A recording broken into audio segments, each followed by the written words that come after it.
Alright, what's going on, guys? So I saw Hitman Agent 47 today, and I just want to do my little review on it. And let's start it up. So the director for Hitman Agent 47, the reboot, the one that came out today, Friday. It was directed by an Alexander Bach, and Alec, I mean by A-L-E-K, not L-A-L-E-X, as some people would try and pronounce it or spell it that way. But this was actually his debut film in directing, which is kind of cool. And he actually directed a better Hitman than the guy who previously directed it. The producers. Skip Woods, he is not only the producer, but he also wrote the story, and he's also a screenwriter, but he also was a screenwriter for the original Hitman, the previous Hitman movie. He was also the screenwriter for X-Men Origins Wolverine, The A-Team, and Good Day to Die Hard, and a bunch of other good little movies in there. But these are the most well-known. Another producer was Charles Gordon. He also produced the original Hitman and this Hitman, obviously, and then he also produced Die Hard, Die Hard 2, The Field of Dreams, which is an excellent movie, October Sky, which is another excellent movie, and then I found this one actually kind of funny, The Girl Next Door. If you haven't seen that movie, then you should probably go and watch it. And then another producer was Alex Young, who was the co-producer, or not co-producer, excuse me, co-president of 20th Century Fox, and his hand has been in a lot of good movies, X-Men, as in like X-Men 2, X-Men United. He was produced in Fantastic Four, Good Day to Die Hard, Predators, A-Team. As you all know, Hitman, these films, they were based off of the video games Hitman by IO Interactive. Now, the actors and actresses of this movie, at least the main cast, Rupert Friend, I'm not sure if I'm pronouncing it right because he's got a different country and nationality in him, but he played Agent 47, our main character. Hannah Ware, who played Katja Van Dies, who is, you watch throughout the movie, you find out that she is also Agent 90. There is Zachary Quinto, who is played John Smith. He is with the CIA, and you'll find out throughout the movie that he's got some different things about him.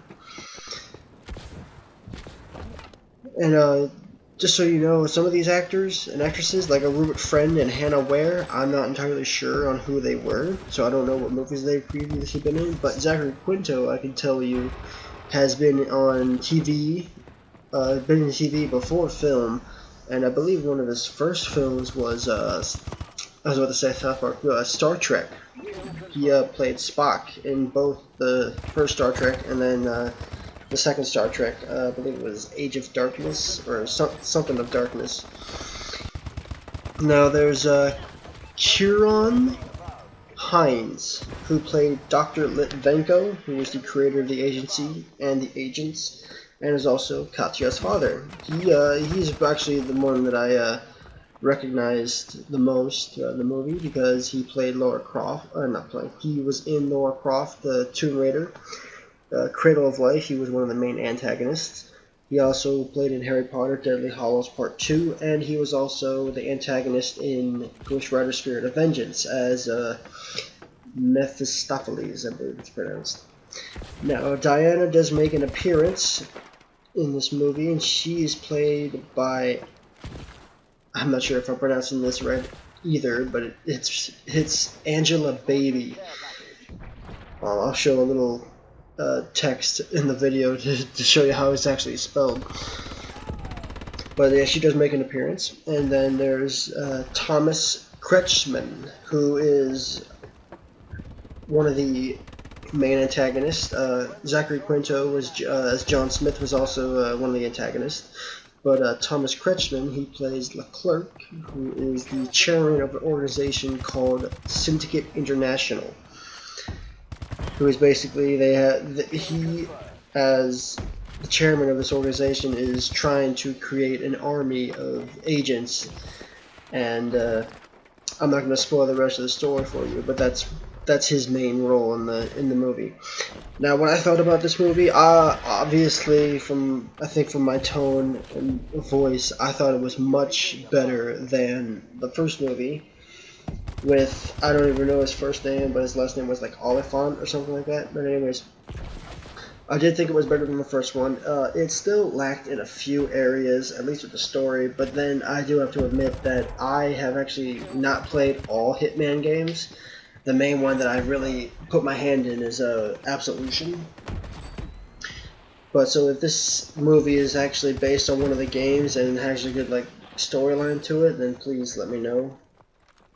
Now, the action sequences that were in this movie were actually really good. For me, basing this off of the very few games that I played with Hitman, the action sequences were actually very, like, I don't want to say connected, but they were very well played into the style of an agent and what he would do in like certain situations and whatnot. Acting was good, at least to a certain point. There were some parts in the movie that I think were a little off, but as far as I can tell, as I was watching the movie, it like kept me into the movie. It kept me trying to enjoy the movie as I watched it. So that was a very good thing on my part, at least for me anyway. Now, would I recommend it to friends and family? For family, yes, because I believe that this movie, with the amount of action that it shows, I believe this is a movie that families can like get together and throw it in there for like a popcorn movie night along with a bunch of other movies.